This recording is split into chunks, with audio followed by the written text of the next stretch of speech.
A civil society of Nigerians won the judiciary ahead of the Presidential Election Tribunal judgment.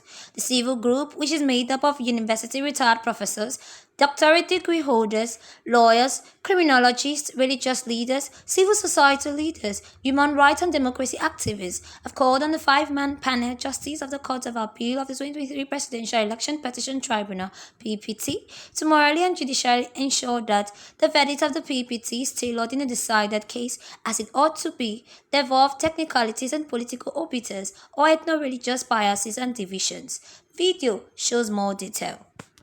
If the foundation is destroyed, what can the righteous do? The foundation of every democracy is the election or the electoral process. And if it is fraught with irregularity, it becomes an inherent problem for democracy. And that is why we are here today, to see to how to further defend, or in the case of protect Nigerian democracy from threats and manipulations. And that is the point we are making here. And that is why this is a very sound initiative for citizens to rise in defense of democracy. Otherwise, they will go to extinction. They will go to annihilation when they lose their voices. It is so we are creating a platform as labor and civil society front and as COPDEN here for people's voice to be heard, to take back their power, to be in perpetual control of their sovereignty and their power. And we cannot keep quiet in the face of oppression and tyranny. It means the man dies in us. That's what they show you that. So great Nigerian people, mine is to challenge you and to arouse your passion for your right to life. You must live. They must allow you to live. The fact that you give power to certain people to run your life through your constitution does not mean that you must die. What we have done in essence in election is to say, look, we all cannot have time to be running our collective affair. We want to choose A, B, C, D, 19 people to help us focus full-time on that. We will pay them through our taxes and through our collective wealth. That's what we have done. And that should not become our debt. It's not a crime to do that. People today, amass the power of the people, circumvent that power, and then begin to live large. You see the kind of opulence you see in government. You see the convoy. You see the kind of threat people are one government arm against the other. That if you judiciary, who is supposed to be the highest, in terms of arbitration in people's life or matters, if you overturn my election, there will be chaos. That's a threat. You don't threaten the judiciary. That's an assault on democracy. That's an assault on the power of the people, the sovereign power of the people who have elected to go by democracy. In what you call constitutional democracy. What we run in Nigeria, first and foremost, is constitutional democracy.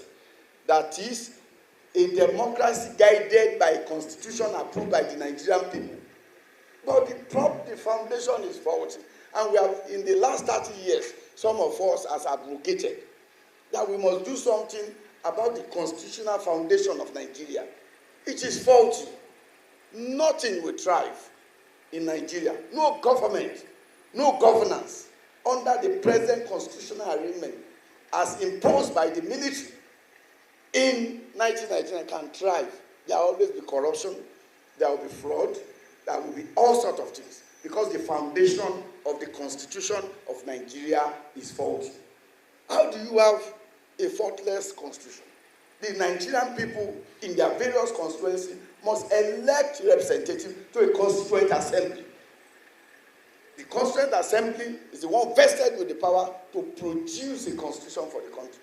Not what we saw in 98 under Abdul Salami Abubakar, foisting a military constitution on Nigeria, 2 Decree number 24 of 1998. That cannot be a constitution. I am an authority on constitution making. And I have worked with people like Chief Tony Enauro of blessed memory, Professor Ben Nwabuzi, on this matter. And we have come to a conclusion that what we have as Nigeria 1999 is a joke. It's a decree. And you don't decree a constitution. You don't decree a constitution. It is proclaimed by the people. Even the American Constitution 1776, though it was 13 colonies or whatever, it was proclaimed by the people. The nearest to what should be a constitution in Nigeria was the 1989 Constitution under Babangida. But Babangida himself spoiled it. The process was perfect, was flawless. Zero candidate, zero party election, etc., to the Constituent Assembly, and so on and so forth. Because we must be educated about it, what we are having in Nigeria. Zero party election. People went into the Constituent Assembly, elected into the Constituent Assembly in Nigeria, and they debated. But Babangida spoiled it when the Armed Forces Ruling Council again tinkered with the outcome of that constitution. No constitution. When the people proclaimed, that assembly proclaimed, no government has the right to manipulate or to amend what the people have come up with. That is when it is a constitution of the people. So Nigerian people are lacking the constitution of the people today, and everything built on that constitution will be faulty. No amount of prayer and fasting can save you. We will have to go back to the constitution, which is the foundation of Nigeria, because it is written, if the foundation be faulty or destroyed, what can the righteous do? So the righteousness that we want in election must be traced to our constitution. But it's not enough for people to now do bravado with impunity and rig election. It is not. At least that's about human person, human dignity, and so on and so forth. So, but it is also the right of Nigerians to be vigilant, as we are trying to do today. Because eternal vigilance is the price of liberty. Amen? Abi? Eternal vigilance, that is organizing forum like this, organizing ourselves as citizens, is what can ensure our liberty and protection of democracy. What we did yesterday by marching and demonstrating our disappointment, dissatisfaction with government anti-poor policy is the vigilance that is required of Nigerian citizens. We mustn't be docile. We go out. And protest is a constitutional right of Nigerian citizens. It is enshrined in the Constitution of Nigeria. You have rights to association and rights to dissent. Do it peacefully. We do not need any IG to be telling us about we will not tolerate any violence. You can say all of that. But responsible organizations like the labor movement, labor civil society coalition, will lead people out from time to time to express their dissatisfaction and rejection of government and the people's policy. And that is what we are beginning to do. We are beginning to see. You will begin to see that from now on, periodically. And we have been assured by the labor movement. The NLC president, after his meeting now, may join us here. May join us at this moment, because it's meeting now, and in the next maybe 30 minutes, she'll join us really to speak to us. So it is the duty for us to go and preach the gospel. Don't just go to your neighborhood and tell Iya Salamos and Baba Muli that you go, except we speak out of this outrageous, arbitrary increase in price of petrol will continue. If we go to 1,000, except to say no and come out and say no. It is your right to come and say no. No police will shoot you because they also, patronize the same market. Yesterday we told them at the National Assembly, we said, but they buy the same fuel for 617. They laughed. They said they want to. They laughed. So this is the duty of this organization and this coalition and this alliance. It's an alliance. We must charge our community. We must go to our locality. We must do what is right so that we can ensure our welfare.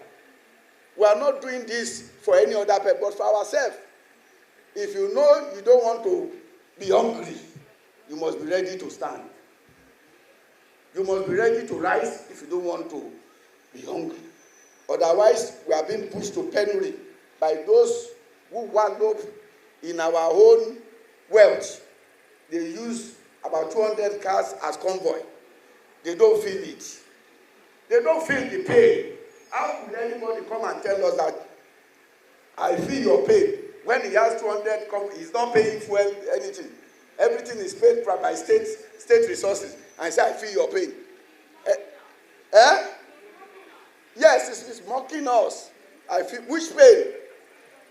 Me, I used for the 2 days. I looked up, I said, now so this thing will go. The fuel that I buy at 15,000, full tank, now about 60,000. And I use it for 1 day or 2 days. How do I sustain that?